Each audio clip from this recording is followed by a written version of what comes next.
காரின் தனது கவனத்தை வெறும் நாகக்கரம் மந்திரத்துடன் மட்டும் நிறுத்திக் கொள்ளவில்லை. அந்த புத்தகத்தில் இருந்த ஒவ்வொரு நிலைபூஜ்யம் மந்திர மாதிரிகளையும் மெல்ல மெல்ல தனது மனதிற்கும் செதுச்சினான். ஒளி மந்திரம், மர்மக்குறி, கண்டறியும் மந்திரம், நடனமாடும் ஒளி என அவை பயனுள்ளதா இல்லையா என்று பாராமல் அனைத்தையும் கற்றுக்கொண்டு அவற்றின் மந்திர மாதிரிகளை உருவாக்கினான். அடிப்படை நிலை மந்திரங்கள் மிக குறைவே. அங்கு மொத்தம் 9 மந்திரங்கள் மட்டுமே பதிவாகியிருந்தன. அவற்றில் பெரும்பாலானவை பெரிய அளவில் பயன் தரக்கூடியவை அல்ல. ஆனால் காரின் ஒரு மந்திரத்தின் மீது மட்டும் அதிக ஆர்வம் காட்டினான். அதுதான் மர்மக்குறி, சீக்ரெட் மார்க் மந்திரம். இந்த மந்திரத்தின் மூலம் ஒரு பொருளின் மீது தனது தனிப்பட்ட அடையாளத்தை முத்திரையிட முடியும். இந்த முத்திரையிடப்பட்ட பொருட்களை அதன் உரிமையாளர் வெகு தொலைவில் இருந்தாலும் உணர முடியும். இதன் மூலம் காரின் தனது பொருட்களை எங்காவது புதைத்து வைத்தாலோ அல்லது தொலைத்து விட்டாலோ பல ஆண்டுகளுக்குப் பிறகும் அவற்றை துல்லியமாக கண்டறிய முடியும். இருப்பினும் சாதாரண மர்மக்குறிகளை சில மந்திரங்களால் அழித்துவிட முடியும் என்பது காரினுக்கு தெரியும். எனவே அவன் இந்த மந்திரத்தை சற்றே மேம்படுத்தினான். காரின் தனது மர்மக்குறி முத்திரையை பயன்படுத்தும்போது அதில் மிகச் சிறிய அளவு கால ஆற்றலை செலுத்தினான். அது அவன் ஒருமுறை மூச்சு விடும்போது உறிஞ்சும் காலத்தின் அளவே ஆகும். ஆனால் அந்த சிறிய அளவே அவன் விரும்பிய பலனை தர போதுமானதாக இருந்தது. எதிராளி கால ஆற்றலில் தேர்ச்சி பெற்று காலநதியை உணரும் சக்தி படைத்தவராக இருந்தால் ஒழிய காரினின் இந்த முத்திரையை எவராலும் உடைக்க முடியாது. மேலும் காரின் பிறப்பிலேயே கால ஆற்றலை உணரும் திறன் கொண்டவன் என்பதால் அனைத்து உலகங்களிலும் ஓடிக்கொண்டிருக்கும் காலநதியின் ஆற்றலை உணரும் திறன் கொண்ட காரினால் தனது முத்திரையிடப்பட்ட பொருள் ஒருவேளை வேறு உலகத்திற்கு சென்றால் கூட அதன் இருப்பிடத்தை ஓரளவிற்கு உணர முடியும். அவன் எவ்வளவு அதிகமாக கால ஆற்றலை அந்த முத்திரையில் செலுத்துகிறானோ அவ்வளவு தெளிவாக அவனால் அதை துப்பறிய முடியும். அடிப்படை வித்தைகளை கற்று முடித்த காரின் தனது கவனத்தை சாபங்கள் மற்றும் உருமாற்ற மந்திரங்களின் சுருக்கம் என்ற புத்தகத்தின் பக்கம் திருப்பினான். இதில் சுமார் 20க்கும் மேற்பட்ட மந்திர மாதிரிகள் இருந்தன. காரின் தனது சொரசொரப்பான தாடை செதில்களை தடவிக்கொண்டே ஆழமாக சிந்தித்தான். நான் உருவாக்கிய நாகக்கரம் உருமாற்றக் கலையின் அடிப்படை மந்திர குறியீடுகளை கொண்டது. எனவே அது ஒரு உருமாற்ற மந்திரம். அந்த 2 தலை அரக்கன் பயன்படுத்திய நாகமூச்சு போன்ற மந்திரமும் ஒரு உருமாற்ற மந்திரமே. ஆனால் அவன் வரவழைத்த அந்த இடிமின்னல் மேகங்கள் மந்திரப்பள்ளி வகையைச் சார்ந்தவை. 8 பிரிவுகளும் 8 ஆழமான மற்றும் சிக்கலான மொழிகள். எல்லாவற்றையும் பிரபஞ்சத்தின் சாரத்தை வெவ்வேறு கோணங்களில் வெளிப்படுத்துகின்றன. இந்த சூழல் காரினை வியப்பில் ஆழ்த்தியது. சாதாரண மந்திரவாதிகள் தங்களது வாழ்நாள் முழுவதையும் ஒரே ஒரு மந்திர பிரிவை தேர்ந்தெடுத்து அதிலேயே செலவிடுகின்றனர். ஏனெனில் ஒரு பிரிவில் முழுமை பெறுவதற்கே ஒரு மனித ஆயுட்காலம் போதாது. மரணமில்லாத உயிரினங்கள் கூட ஒரு துறையை முழுமையாக புரிந்து கொள்ள நீண்ட காலம் எடுத்துக்கொள்கின்றன. அப்படி இருக்க குறுகிய ஆயுள் கொண்ட மனிதர்களை பற்றி சொல்லவே வேண்டியதில்லை. மந்திரவாதியின் நிலை உயர உயர அவர்களின் பாதை இன்னும் குறுகியதாகவும் நுணுக்கமாகவும் மாறுகிறது. பஞ்சபூதங்களின் ஆசி பெற்ற அபூர்வ பிறவிகள் மட்டுமே ஒரே நேரத்தில் பல பிரிவுகளை கற்க துணிகின்றனர். ஆனால் காரின் சாதாரணமானவன் அல்ல. பஞ்சபூதங்களின் பிள்ளையை போன்ற உடலமைப்பும் பிரபஞ்சத்தின் உண்மைகளை தேடும் மனமும் கொண்ட அவன் தன்னை ஒரே ஒரு துறையோடு சுருக்கிக் கொள்ள விரும்பவில்லை. இருப்பினும் தற்போது அவனிடம் உள்ள அறிவு மிகவும் குறைவானதே. அவனிடம் உள்ள புத்தகங்களில் பெரும்பாலும் நிலை 1 முதல் 3 வரையிலான மந்திரங்களே உள்ளன. நிலை 4 மற்றும் 5இல் சில மந்திரங்கள் மட்டுமே காணப்படுகின்றன. நிலை 4 உருமாற்ற மந்திரங்கள், நாகமூச்சு போல செய்தல் மற்றும் வளர்ச்சி மந்திரம். நிலை 4 ஆற்றல் மந்திரங்கள், நெருப்பு பந்து மற்றும் பனிப்பந்து. நிலை 5 மந்திரம், மின்னல் புயல். இது ஒன்றே அவனிடம் இருக்கும் மிக உயர்ந்த மந்திரம். அவனது அபாரமான நினைவாற்றலால் அந்த புத்தகங்கள் அனைத்தையும் அவன் ஏற்கனவே மனப்பாடம் செய்துவிட்டான். இப்போது அந்த புத்தகங்களை திறக்காமலேயே அவனால் அந்த மந்திரங்களை நினைவுபடுத்த முடியும். அந்த 2 தலை அரக்கன் எந்த வகையைச் சார்ந்தவன்? அந்த 2 தலை அரக்கன் தனது உடல் வலிமை மற்றும் தெய்வீக மந்திரங்கள் இரண்டையும் சேர்த்து கணக்கில் எடுத்தால் ஒரு இடைநிலை மந்திரவாதி என்றே கருதப்படுவான். காரின் தங்களது போரின் போது பயன்படுத்திய மந்திரங்களை நினைவு கூர்ந்தான். ஒவ்வொரு நிலைக்கும் இடையில் உள்ள இடைவெளி போக போக பிரம்மாண்டமாக இருக்கும். நிலை 9க்கு மேல் இருப்பவர்கள் புராணகால மந்திரவாதிகள் என்று அழைக்கப்படுகின்றனர். நிலை 9 மந்திரங்களே வலிமையானவைதான். ஆனால் அவற்றில் சில மட்டுமே புராணகால மந்திரங்கள் என கருதப்படுகின்றன. 90% புராணகால மந்திரங்கள் நிலை 10க்கு மேற்பட்டவை. இப்போதைய நிலையில் காரின் மற்றும் அந்த பனிநாகம் இருவரும் இணைந்து போரிட்டால் கூட ஒரு புராணகால மந்திரவாதியை தோற்கடிப்பது என்பது சாத்தியமே இல்லாத ஒன்று. ஆனால் அத்தகைய வலிமையானவர்கள் மிகவும் அரிதானவர்கள். அவர்களை சந்திப்பது எளிதல்ல. காரின் தனது கவனத்தை நாகமூச்சு போல செய்தல் மந்திரத்திலிருந்து விலக்கிக் கொண்டான். அவனது ஆர்வம் இப்போது மற்றொரு நிலை 4 உருமாற்ற மந்திரமான வளர்ச்சி மந்திரத்தின் மீது திரும்பியது.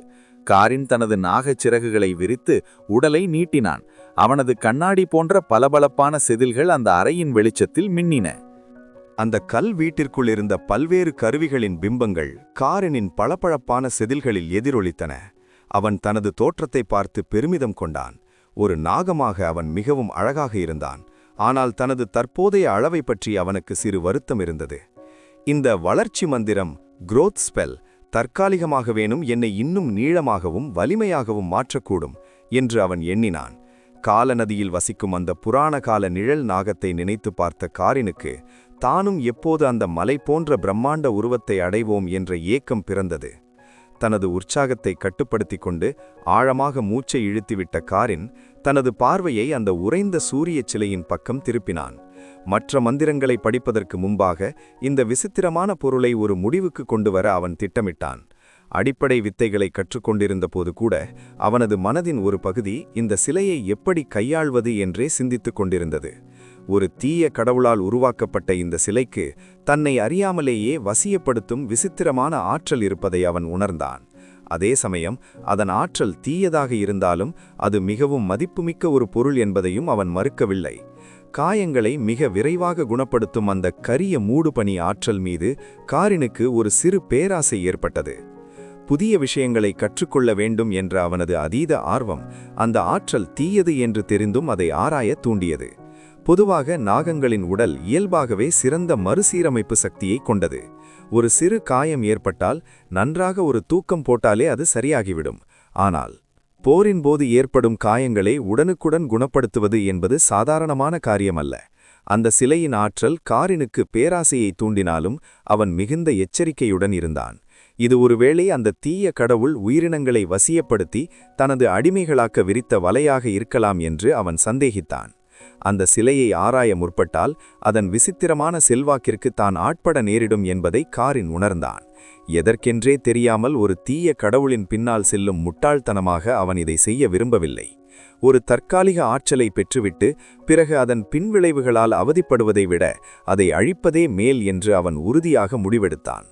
இங்கே வா என்று காரின் அரக்கர்களின் மொழியில் உரக்க கத்தினான். அவனது குரல் அந்த வீடு முழுவதும் எதிரொலித்தது. விரைவில் பலமான காலடி சத்தத்துடன் எலும்பு உடைப்பவன் யூகா காரினின் முன்னால் வந்து நின்றான்.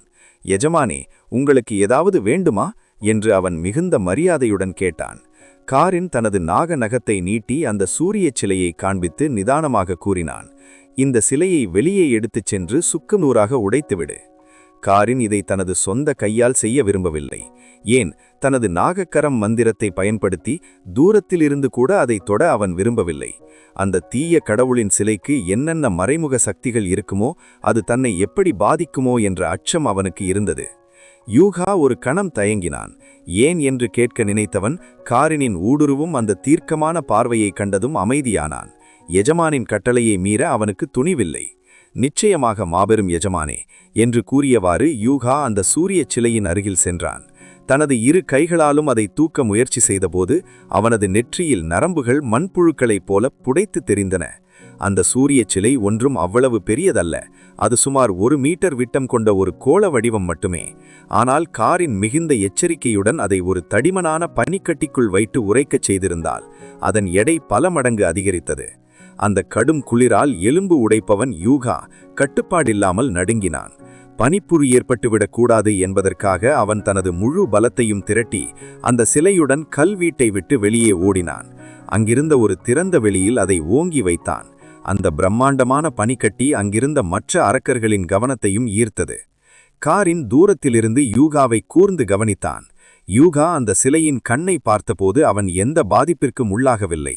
ஆனால் நானும் அந்த தீவிர பக்தி கொண்ட 2 தலை அரக்கனும் இடையுடனே பாதிக்கப்பட்டோம். அப்படியானால் இந்த சிலை மந்திரத்திறன் கொண்ட உயிரினங்களை மட்டுமே குறிவைக்கிறதா? காரின் தனது தலையை உலுக்கி அந்த சிந்தனையை தள்ளிவிட்டான். எப்படியும் இந்த விஷயத்தை அழிப்பது என்று அவன் முடிவு செய்துவிட்டான். அது என்ன செய்யும் அல்லது யாரை பாவிக்கும் என்பதெல்லாம் அவனுக்கு ஒரு பொருட்டல்ல. காரின் மெதுவாக அந்த பழைய கல்வீட்டை விட்டு வெளியே வந்தான். அவனது பளபளப்பான செதில்களும் தெளிவான நாகச் சிறகுகளும் கூர்மையான நகங்களும் அங்கிருந்த அரக்கர்களை பயத்தில் உறைய வைத்தன. அவனது முந்தைய போர்க்காட்சியிலிருந்து அவர்கள் இன்னும் முழுமையாக மீளவில்லை. அதே சமயம் அந்த அரக்கர்களின் பள்ளத்தாக்கு முழுவதும் இடிமுழக்கம் போன்ற ஒரு சத்தம் எதிரொலித்தது. சத்தம் வந்த திசையை பார்த்தபோது எலும்பு உடைப்பவன் யூகா தான் அந்த 2 தலை அரக்கனிடம் கைப்பற்றிய கரிய நிற சுத்தியலை ஓங்கி பிடித்திருந்தான். அவன் தனது 2 கைகளையும் உயர்த்தி முழு பலத்துடன் அந்த பனிக்கட்டியை தாக்கினான். அவன் தனது உச்சக்கட்ட ஆற்றலை பயன்படுத்திய போது அந்த சுத்தியல் சுற்றி இரத்தம் போன்ற ஒரு சிவப்பு நிற ஒளி சுழன்றது. அது அவனது தாக்குதலை இன்னும் பலமாக்கியது.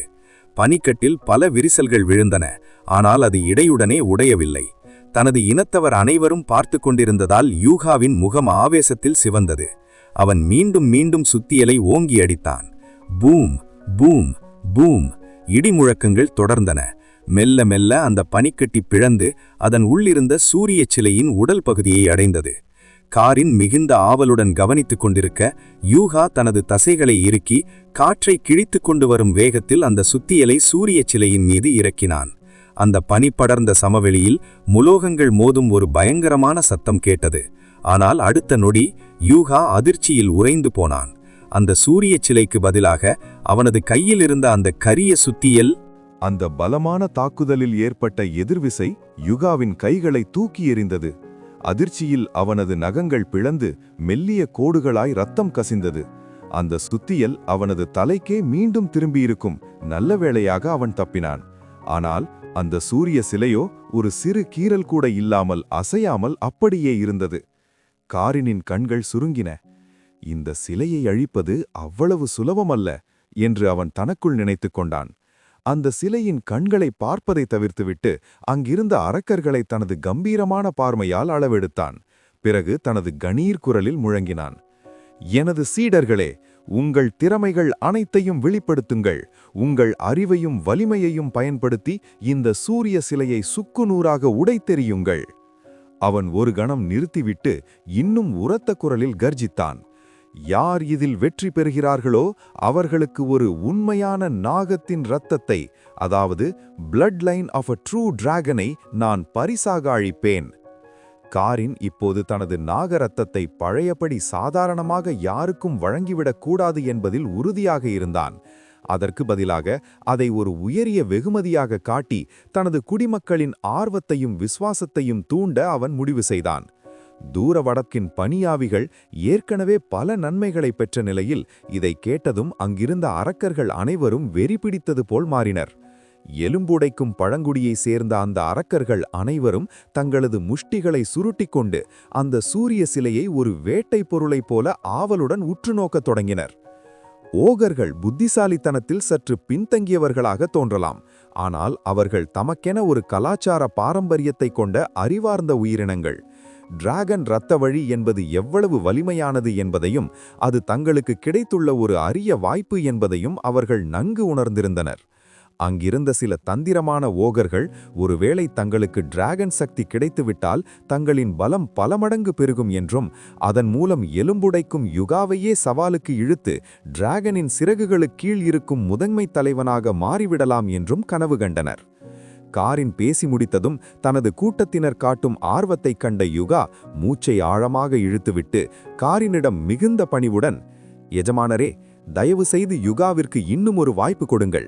என்னை மீண்டும் ஒரு முறை முயற்சி செய்ய அனுமதியுங்கள் என்று வேண்டினான்.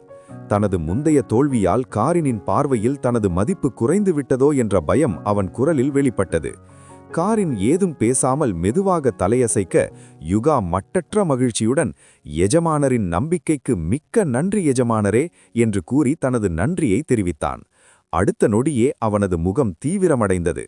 அங்கிருந்த ஓகர் கூட்டத்தை விலக்கிக் கொண்டு சூரிய சிலையில் இருந்து சுமார் 20 மீட்டர் தூரம் வரை பின்னோக்கிச் சென்றவன் அந்த சிலையையே வெறித்துப் பார்த்தான்.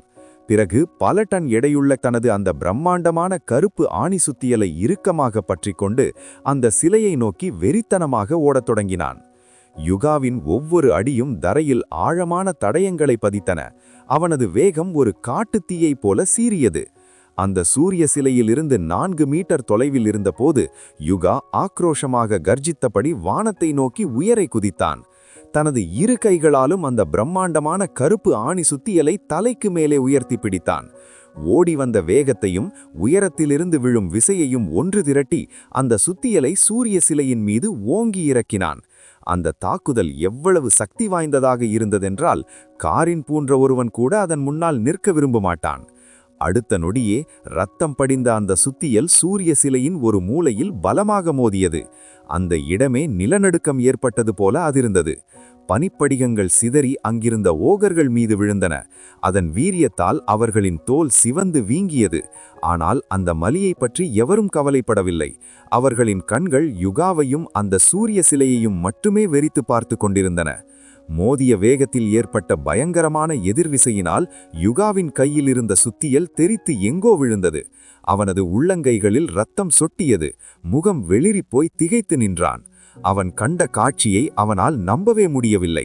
அந்த சூரிய சிலை பாதிப்படையாமல் தரையில் 3 அடி ஆழத்தில் புதைந்து போயிருந்தது. யுகாவின் முழு பலத்தையும் கொண்டு நிகழ்த்தப்பட்ட அந்த தாக்குதல் அந்த சிலையை பொறுத்தவரை ஒரு மெல்லிய தென்றல் தீண்டியது போலத்தான் இருந்தது. இதை பார்த்த காரினின் இதயம் ஒரு கணம் உறைந்தது. அந்த சிலையிடம் இருக்கும் தவிர்க்க முடியாத ஈர்ப்பை உணர்ந்தவனாக அவன் மீண்டும் அதனை உற்று நோக்கினான். அவன் பார்வை மீண்டும் அந்த சிலையிடம் திரும்பிய போது அவனது கண்கள் சுழலும் கருந்துளைகளாக மாறி அவனது மனதையே உள்ளே இழுப்பது போல ஒரு பிரமை ஏற்பட்டது. ஆனால் எப்போதும் எச்சரிக்கையாக இருக்கும் காரின் உடனடியாக அந்த மயக்கத்திலிருந்து மீண்டு தனது பார்வையை திருப்பிக் கொண்டான். என்னை மன்னித்து விடுங்கள் எஜமானரே, யுகா தோல்வியடைந்து விட்டேன். உங்கள் நம்பிக்கையை நான் காப்பாற்றவில்லை என்று யுகா வெளிரிய முகத்துடன் காரினை பார்த்து வருத்தத்துடன் கூறினான். காரினின் முகத்தில் எந்த மாற்றமும் இல்லை. அவன் எந்த உணர்ச்சியையும் காட்டாமல், உன்னால் முடிந்தவரை முயற்சி செய்தாய், அது போதும் என்று சுருக்கமாக பதிலளித்தான். பிறகு ஆர்வத்துடன் காத்திருந்த மற்ற ஓகர்களை பார்த்து, உங்கள் அதிர்ஷ்டத்தை நீங்களும் சோதித்து பாருங்கள் என்று கம்பீரமான குரலில் கூறினான். ஒவ்வொரு ஓகராக உற்சாகத்துடன் முன்வந்து முயற்சித்தனர். ஆனால் இறுதியில் ஏமாற்றத்துடனே திரும்பினர். அவர்களில் சில புத்திசாலி ஓகர்கள் வெறும் உடல் பலம் மட்டும் போதாது என்பதை உணர்ந்து தங்களுக்கு தெரிந்த சிற்றறிவை பயன்படுத்தி அந்த சூரிய சிலையை நெருப்பில் போட்டு எரிக்கவோ அல்லது ஒரு பெரிய இரும்பு பாத்திரத்தில் போட்டு வேக வைக்கவோ முயன்றனர். ஆனால் அவர்கள் எந்த முயற்சியும் பலிக்கவில்லை.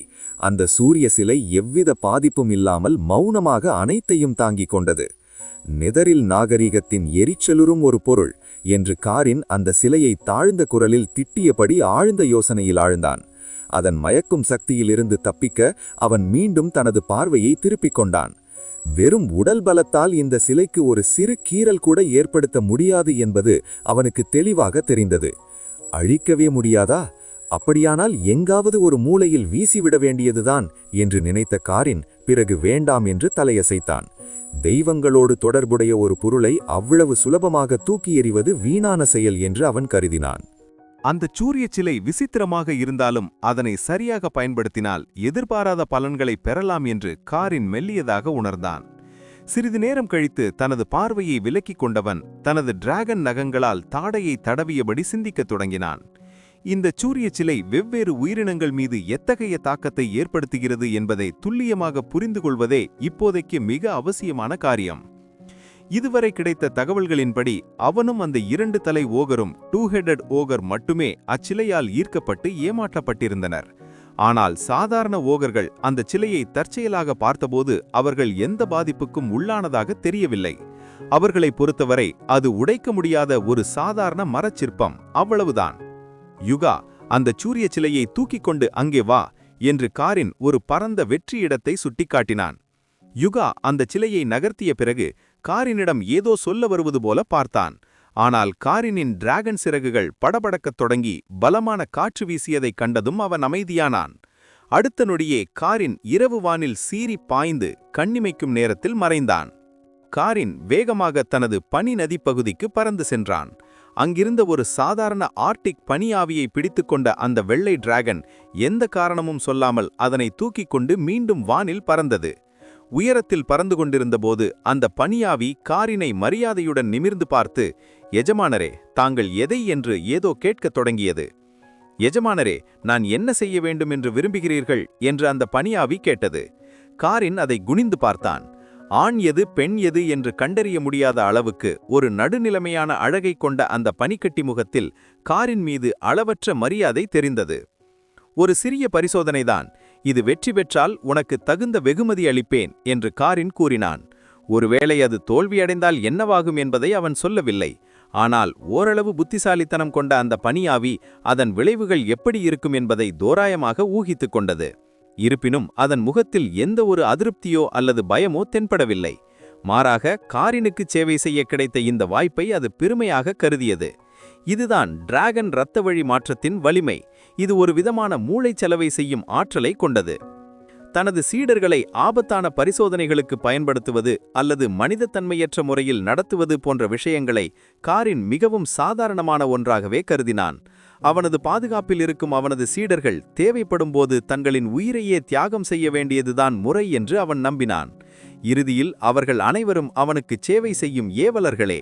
அவர்கள் தன்னை பற்றி என்ன நினைக்கிறார்கள் என்பதை பற்றி காரின் கவலைப்படவில்லை.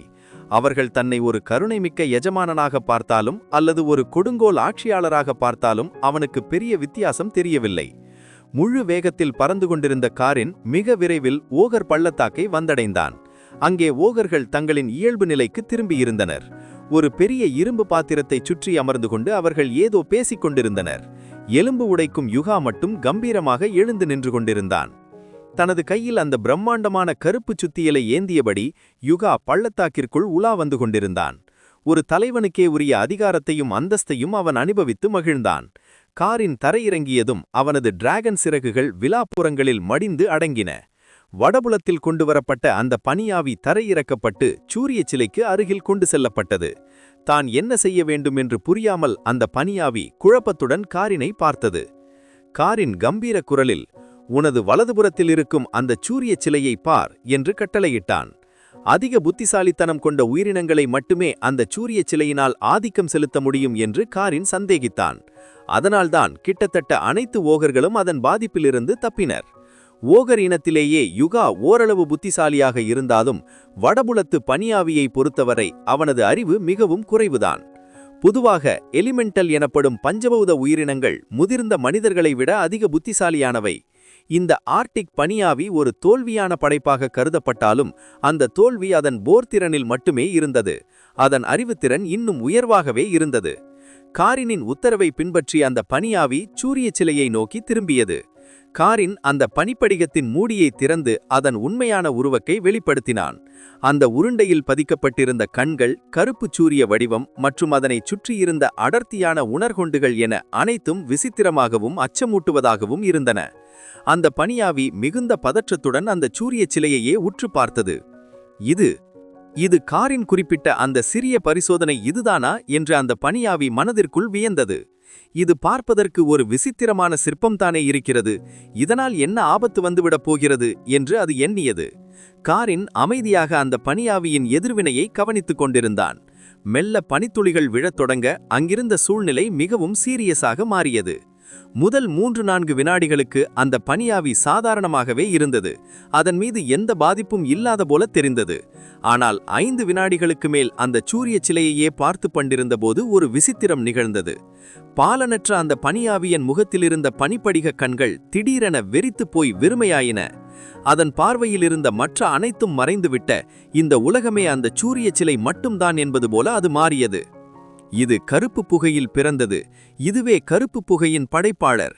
இதுவே அனைத்திற்கும் மேலான உன்னதமான சூரியன் என்று ஒரு தாழ்ந்த தெளிவற்ற கிசுகிசுப்பு அதன் காதுகளில் விழுந்தது. ஒரு பிசாசின் வசீகர குரல் போல அது நேரடியாக அதன் ஆன்மாவிற்குள் நுழைந்தது. அந்த வடபுலத்து பனியாவியின் முகத்தில் ஒரு விதமான பக்தி கலந்த மரியாதை தெரிந்தது. அதே நேரத்தில் அது மெல்ல மெல்ல அந்த சூரிய சிலையை நோக்கி அடிமேல் அடியெடுத்து நகரத் தொடங்கியது. இதை கண்ட காரினின் முகம் தீவிரமடைந்தது. "நில்" என்று அதிகார தோரணையில் கட்டளையிட்டான். காரினிடமிருந்து வெளிப்பட்ட ஒரு பேராற்றல் டிராகன் ஆற்றல் பெருமலையாக பரவி அந்த பனியாவியை தழுவியது.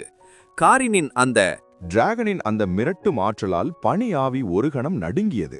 அதன் முகத்தில் ஒரு மெல்லிய தெளிவு பிறந்தது. தான் உற்று நோக்கிக் கொண்டிருந்த அந்த சூரிய சிலையை ஆச்சரியத்துடன் பார்த்தது. ஆனால் அந்த தெளிவு நீண்ட நேரம் நீடிக்கவில்லை. மீண்டும் அந்த மர்மமான கிசுகிசுப்பு குரல் அதன் மனதை ஆக்கிரமிக்க அது மீண்டும் அந்த சிலையை நோக்கி நகரத் தொடங்கியது. காரின் தனது டிராகன் நகங்களை உயர்த்தி ஒரு மந்திரத்தை உச்சரித்தான். சுற்றியுள்ள பஞ்சபூத ஆற்றலை திரட்டி ஒரு தாக்குதலுக்கு தயாரானான். ஆனால் ஒரு கணம் யோசித்தவன் உயர்த்திய கையை மெல்ல கீழே இறக்கினான். மந்திரத்தை சொல்வதையும் நிறுத்தினான்.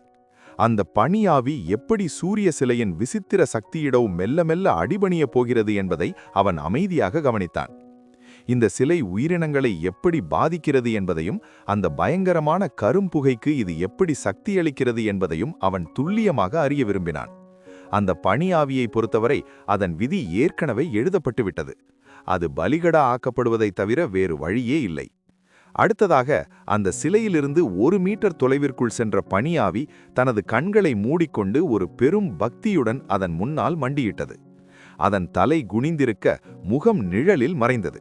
அப்போது அந்த பனியாவியின் வாயிலிருந்து ஒரு விசித்திரமான குரல் வெளிப்பட்டது. அது நோவா கண்டத்தில் பேசப்படும் எந்த மொழியையும் சார்ந்ததல்ல. காரின் மிகவும் கூர்ந்து கவனித்தான். தான் மயக்க நிலையில் இருந்தபோது கேட்ட அதே தாழ்ந்த கிசுகிசுப்புதான் அது. அவன் அந்த ஒலிகளை அதன் தொடக்கம் முதல் முடிவு வரை ஒவ்வொரு அசைவையும் மிக கவனமாக தனது நினைவில் பதிவு செய்து கொண்டான். தனது அபாரமான மொழி திறமையால் அந்த தீய கடவுளின் மொழியை பற்றி காரின் ஓரளவுக்கு புரிந்து கொண்டான். சில வினாடிகளுக்குப் பிறகு காரினின் முகத்தையே மாற்றச் செய்த ஒரு சம்பவம் நிகழ்ந்தது. அந்த சூரிய சிலையின் மையத்திலிருந்து மிக மெல்லிய கரும்புகை இழைகள் சிறு உணர்கொன்புகளைப் போல வெளியே நீட்டின. அவை அந்த பனியாவியின் உடலை மென்மையாக தீண்டிவிட்டு அதன் தோலுக்குள் நழுவிச் சென்று மறைந்தன. பனியாவியின் உடல் தூய பனிப்பிடல்களால் ஆனது. அது ஒரு பஞ்சபூத உயிர் வடிவம் என்பதால் அதன் உடல் பாதி ஊடுருவக்கூடிய திடமான நிலையில் இருக்கும். எனவே அதன் உடலுக்குள் நுழையும் எந்த ஒரு அந்நிய பொருளும் மிக தெளிவாக தெரியும். ஆனால் அந்த புகையிழை உள்ளே நுழைந்தவுடன் அது முழுவதுமாக ஒன்றோடு ஒன்று கலந்து மறைந்துவிட்டது. எல்லாம் ஒரு மாயையோ என்று தோன்றும் அளவுக்கு அது நிகழ்ந்தது. இருப்பினும் அது வெறும் மாயை அல்ல என்பதை காரின் தனது ஆழ்மனதில் உணர்ந்தான். கூர்மையான பார்வையும் காற்றில் ஏற்படும் ஆற்றல் மாறுபாடுகளை கண்டறியும் திறனும் கொண்ட அவன் ஒரு விஷயத்தை கவனித்தான். கரும்புகையில் பொதிந்துள்ள பல பஞ்சபூத ஆற்றல்கள் அந்த பனியாவியின் உடலுக்குள் பாய்ந்து கொண்டிருந்தன. இதனால் அந்த பனியாவியின் ஆற்றல் வலம் படிப்படியாக வலிமை அடைந்தது. இந்த வலிமை உயர்வு ஒரு பனியாவி டிராகன் இரத்தவழி உயிரினமாக மாறும்போது பெறும் வளர்ச்சியை விட மிக வேகமாக இருந்தது. இந்த கரும்புகை ஆற்றல் எங்கிருந்து வருகிறது? இது எதிர்மறை ஆற்றலா, அல்லது பாதாள உலகத்திலிருந்து வரும் ஆற்றலா, அல்லது இது ஒரு தெய்வீக சக்தியா? இல்லை, இது ஒரு தெய்வீக சக்தியாக இருந்தால் அதன் ஒரு சிறு துளி கூட என்னை நொடியில் கொன்றுவிட போதுமானது. ஆனால் அந்த 2 தலை ஓகர் என்னுடன் போரிட்டபோது அவன் பயன்படுத்திய சக்தி, அந்த கரும்புகை, அதன் வீரியம் சாதாரணமானதல்ல. தெய்வீக சக்தி என்பது அனைத்து விதமான மந்திர தடைகளையும் உடல் ரீதியான எதிர்ப்புகளையும் ஒரு பொருட்டாகவே மதிக்காது. கடவுள்களோ அல்லது அவர்களுக்கு இணையான விசேஷ சக்தி கொண்டவர்களோ மட்டுமே அதை எதிர்க்க முடியும். ஏன், புராண கதைகளில் வரும் மாபெரும் மந்திரவாதிகள் அல்லது பழங்காலத்து சிவப்பு டிராகன்கள் கூட ஒரு சிறு தெய்வீக தாக்குதலுக்கு முன்னால் நொடி பொழுதில் விழுந்து விடுவார்கள். காரின் அந்த பனியாவியின் பிரார்த்தனைக்கு இடையூறு செய்யவில்லை. அந்த கரும்புகை சக்தியின் உண்மைத்தன்மையை பற்றி சிந்தித்தபடி அவனது புருவங்கள் சுருங்கின. நேரம் மெல்ல நகர்ந்தது. அந்த பனி பிரதேசத்தின் இரவு ஆழமான அமைதியில் உறைந்திருந்தது. சில நிமிடங்கள் கடந்த பின் அந்த பனியாவி போதுமான அளவு கரும்புகையை உள்ளாக்கிக் கொண்டதாக தெரிந்தது. அது மெதுவாக தனது கண்களை திறந்து எழுந்து நின்று காரினை திரும்பி பார்த்தது. காரின் தனது சிந்தனைகளை நிறுத்திவிட்டு அந்த பனியாவியை கூர்ந்து கவனித்தான். தீய கடவுளின் சக்தியை ஏற்றுக்கொண்ட அந்த உயிரினத்தை அவன் ஆராய்ந்தான். தோற்றத்தில் அது முன்பை போலவே இருந்தது. எந்த மாற்றமும் இல்லை. அதன் ஆற்றல் வலம் இன்னும் பலவீனமாகவே இருந்தது. ஒரு சிறிய ஊர்வன உயிரினம் போல அமைதியான மேற்பரப்பிற்கு அடியில் அது ஒளிந்திருந்தது. குறிப்பாக காரின் முன்னால் அது மிகுந்த மரியாதையையும் அச்சத்தையும் காட்டியது. காரின் மட்டுமே அதன் ஒரே எஜமான் என்பது போன்ற பாவனையில் அது இருந்தது. மாபெரும் எஜமானே, எனக்கு வேறு ஏதேனும் கட்டளைகள் உண்டா என்று காரினின் ஊடுருவும் பார்வைக்கு அடியில் நின்றபடி அந்த பனியாவி மிக மென்மையாக கேட்டது. காரின் ஒரு கணம் நிதானித்தான். பிறகு எந்த உணர்ச்சியும் அற்ற முகத்துடன் ஆம் என்று பதிலளித்தான். வடபுறத்து பனியாவி ஒரு கணம் திகைத்து போய் என்ன எஜமானே என்று இயல்பாக கேட்டது. காரின் தனது கண்களை சுருக்கிக் கொண்டு துளியும் சந்தேகத்திற்கு இடமில்லாத ஒரு அதிகார குரலில் கட்டளையிட்டான். எனது விசுவாசமான ஊழியனே, இப்போதே உன்னுடைய உயிரை நீயே மாய்த்து கொள்ள வேண்டும் என்று நான் உனக்கு கட்டளையிடுகிறேன். அந்த பனியாவியின் முகம் உறைந்து போனது. எஜமானே என்று அது குழப்பத்துடன் அழைத்தது. காரின் ஏன் திடீரென இப்படி ஒரு உத்தரவை பிறப்பித்தார் என்பது அதற்கு துளியும் புரியவில்லை என்பது அதன் குரலும் முகப்பாவனையும் காட்டின. அது கெஞ்சத் தொடங்குவதற்கு முன்பே காரினின் நகங்கள் அசைந்தன. அவன் ஒரு மந்திரத்தை உச்சரித்தான். அவனை சுற்றியுள்ள பஞ்சபூத ஆற்றல்கள் இடனடியாக சீரத் தொடங்கின. டிராகனின் கை. பனியாவியின் தலைக்கு மேலே ஒரு பிரம்மாண்டமான பாதி ஊடுருவக்கூடிய உக்கிரமான டிராகன் நகம் உருவானது. அது சற்றும் இரக்கமின்றி கீழே இறங்கி தாக்கியது. பனியாவி அச்சத்துடன் மேலே பார்த்தது. அப்போது அதன் பனி நீல நிற உடலில் மெல்லிய இரத்த நாளங்களைப் போன்ற கரிய கோடுகள் திடீரென தோன்றின. அவை காரினின் தாக்குதலை எதிர்க்க முயற்சிப்பது போல தெரிந்தன. ஆனால் அந்த டிராகன் கை அசுர வேகத்தில் இறங்கி அந்த பனியாவியை மேலிருந்து நசுக்கியது. அதன் உடல் சிதைந்து வெளிரிய பனிப்பிடல்களாக உடைந்து சிதறியது. விசித்திரமாக அந்த பனிப்பிடல்களுக்கு இடையில் கரிய கோடுகள் பிணைந்திருந்தன. அவை மீண்டும் ஒன்றோடு ஒன்று சேர்ந்து உடலை உருவாக்க முயல்வது போல லேசாக நெளிந்தன. இதை பார்த்த காரின் ஏளனமாக ஒரு சிறு சத்தம் எழுப்பினான். காரின் அந்த டிராகன் கையை கொண்டு சிதறிய பாகங்களை மீண்டும் மீண்டும் நசுக்கினான். இறுதியில் அந்த வடபுலத்து பனியாவி உயிரற்ற வெறும் பனித்தூளாக மாறியது. கரும்புகையின் ஆற்றலை பெற்று வலிமை கூடியிருந்தாலும் காரினுடன் ஒப்பிடும்போது அந்த பனியாவி ஒரு பச்சிளம் குழந்தையைப் போலவே பலவீனமாக இருந்தது. ஒரே ஒரு நகர்வில் அந்த பனியாவியை கொன்று முடித்த காரின் எலும்பு உடைக்கும் யுகாவை தன் அருகே அழைத்தான். அங்கே என்ன நடந்தது என்பது யுகாவிற்கு தெரியவில்லை. அவன் காரினின் முகபாவனையை கவனித்தான். சிதைந்து கிடந்த பனியாவியைப் பற்றி எவ்வித கவலையும் கொள்ளாமல் காரினின் அடுத்த கட்டளைக்காக அமைதியாக காத்திருந்தான். யுகா, நீ திரும்பிச் சென்று சில ஓகர்களை அழைத்து வா. அவர்களை இந்த பனிப்பள்ளத்தாக்கின் ஒதுக்குப்புறமான பகுதிக்கு கொண்டு செல் என்று காரின் உத்தரவிட்டான். பிறகு அவன் ஒரு குளிர்ந்த பனி மூச்சை வெளிப்படுத்த அந்த சூரிய சிலை மீண்டும் பனிப்படிகங்களால் உறைந்து போனது. இந்த பனிப்பிரதேசத்தில் யாரும் வேண்டுமென்றே சிதைக்காத வரை இந்த பனிப்படிகங்கள் பல தசாப்தங்களுக்கு அப்படியே இருக்கும். யுகா மற்ற ஓகர்களை அழைக்கச் சென்ற அந்த இடைவெளியில் காரின் அந்த சூரிய சிலையின் மீது ஒரு கால முத்திரையை, அதாவது டைம் மார்க் ஐ பதித்தான். அந்த பனிப்படிகங்களின் வழியாக ஊடுருவிய கால மந்திரத்தின் ஆற்றல் நேரடியாக அந்த சிலையின் மீது அழுத்தமாக பதிந்தது. இந்த மந்திரத்தின் செயல்பாடு காரினுக்கு மிகுந்த திருப்தியை அளித்தது. இதுதான் மந்திரங்களை உச்சரிப்பதன் லாபம். மந்திரங்களால் பல ஆக்கப்பூர்வமான மற்றும் பயனுள்ள காரியங்களை செய்ய முடியும் என்று அவன் தனக்குள் நினைத்து கொண்டான். சிறிது நேரத்தில் யுகா 4 ஓகர்களுடன் அங்கு திரும்பி வந்தான். அவர்கள் கனமான சுமைகளை ஏந்தி வந்தனர். ஓகர்கள் அந்த பனிப்படிகங்களை சுமந்து கொண்டு காரினின் கட்டளைப்படி ஓகர் பள்ளத்தாக்கிலிருந்து சுமார் 40 கிலோமீட்டர் தொலைவில் உள்ள ஒரு ஆழமான பனி பள்ளத்தாக்கை நோக்கிச் சென்றனர். அந்த பள்ளத்தாக்கை காரின் ஏற்கனவே கடந்து சென்றிருக்கிறான். அது குறைந்தது 1000 மீட்டர் ஆழம் கொண்டது. அங்கிருக்கும் குளிர்காற்று கத்திகளைப் போல உடலை அறுக்கும். அதன் சுவர்கள் செங்குத்தாகவும் கரடுமுரடாகவும் இருக்கும். அதன் அடிப்பகுதியில் உயிரினங்கள் வாழ்வதற்கான எந்த அடையாளமும் இல்லை. அந்த சூரிய சிலையை அங்கே வீசி எறிந்தால் மற்ற உயிரினங்கள் அதை தொடுவதற்கான வாய்ப்பு மிகவும் குறைவு என்று அவன் கருதினான். மீண்டும் எப்போது தேவையோ அப்போது தான் பதித்த கால முத்திரையை பயன்படுத்தி அதனை தேடி கண்டுபிடித்து விடலாம். மந்திரவாதிகளின் மனதையே மாற்றக்கூடிய இந்த சிலை சரியான நேரத்தில் ஒரு எதிர்பாராத தாக்குதலுக்கு உதவும் என்று காரின் நம்பினான். உதாரணமாக, ஏதேனும் ஒரு ராஜ்யமோ அல்லது தேவாலயமோ காரினின் தடயத்தை கண்டுபிடித்து முட்டாள்தனமாக இந்த டிராகனை வேட்டையாட முயன்றால் இந்த சிலையை அவர்களின் முக்கிய முகாமுக்கு அருகே வீசி எறிந்து அந்த தீய கடவுளின் சக்தியை அவர்களுக்கு ருசி காட்டலாம். சொல்லப்போனால் இந்த தீய கடவுளின் சீடர்கள் மிகவும் புத்திசாலிகள் மற்றும் தங்களை மறைத்துக் கொள்வதில் வல்லவர்கள். சூரிய சிலை பிரச்சனையை தற்காலிகமாக தீர்த்த பிறகு காரின் மீண்டும் ஓகர் பள்ளத்தாக்கிற்கு திரும்பினான். அங்கிருந்த அந்த 2 தலை ஓகரின் கற்குகைக்குள் வேறு ஏதேனும் மதிப்புமிக்க பொருட்கள் இருக்கிறதா என்று உள்ளும் புறமும் தேடினான். மற்ற வகை மந்திரங்கள் தொடர்பான புத்தகங்கள் கிடைத்தால் நன்றாக இருக்கும் என்று அவன் கருதினான். இருந்தபோதிலும் வசியம் மற்றும் உருமாற்றம் மந்திரங்களில் மட்டுமே அவனுக்கு ஆர்வம் இருந்தது. ஆனால் அவை இன்னும் அவனது தேடலை பூர்த்தி செய்யவில்லை. அவனுக்கு வசியம் மந்திரங்களிலும் உருமாற்றம் மந்திரங்களிலும் ஆர்வம் இருந்தாலும் அவனது முதன்மையான ஆர்வமெல்லாம் பாதுகாப்பு மந்திரங்களின் மீதுதான். அது அவனுக்கு சாவை பற்றிய பயம் என்பதால் அல்ல, மாறாக பாதுகாப்பு வலயங்களை உருவாக்குவது அவனுக்கு மிகவும் சுவாரஸ்யமான ஒன்றாக தெரிந்தது. காலம் செல்ல செல்ல வலிமை கூடிக்கொண்டே இருக்கும் ஒருவனுக்கு தன்னை தற்காத்துக் கொள்ளும் கலைதானே மிக முக்கியம். மயக்கும் புனித இரவு என்ற புத்தகத்திலிருந்த விளக்கப்படங்களை மேலோட்டமாக பார்த்துவிட்டு காரின் அதை கீழே வைத்தான். பிறகு மெல்ல கண்களை மூடி மந்திர அதிர்வுகளை கண்டறியும் ஒரு தேடல் மந்திரத்தை பிரயோகித்தான். பஞ்சபூத சக்தியை கொண்ட பொருட்கள் சாதாரண கண்களுக்கு தெரியாத ஒரு மெல்லிய ஒளியை வெளியிடும். இந்த மந்திரத்தால் மட்டுமே அதை காண முடியும். இதனை பஞ்சபூத ஒளி அல்லது மந்திர ஒளி என்று அழைப்பார்கள். மிகவும் சக்தி வாய்ந்த மந்திரங்களோ அல்லது அபூர்வமான மாயப் பொருட்களோ இருந்தால் அவை கண்களை பறிக்கும் பிரகாசமான ஒளியை சிதறடிக்கும். ஒருவேளை ஒரு சாதாரண மந்திரவாதி இத்தகைய தேடல் மந்திரத்தை பயன்படுத்தி ஒரு புராண காலத்து மகா மந்திரத்தை பார்க்க முயன்றால் அந்த பிரகாசத்தில் அவனது கண் பார்வையே பறிபோகும். பண்டைய காலத்தில் மந்திரங்களை ஆர்கேன் என்று அழைப்பார்கள். நவீன காலத்து மந்திரங்களை கொப்பிடும்போது இந்த பழைய காலத்து ஆர்கேன் மந்திரங்களை பிரயோகிக்க அதிக ஆற்றல் தேவைப்படும். ஆனால் அவற்றின் சக்தி சாதாரண மந்திரங்களை விட பல மடங்கு அதிகமாக இருக்கும்.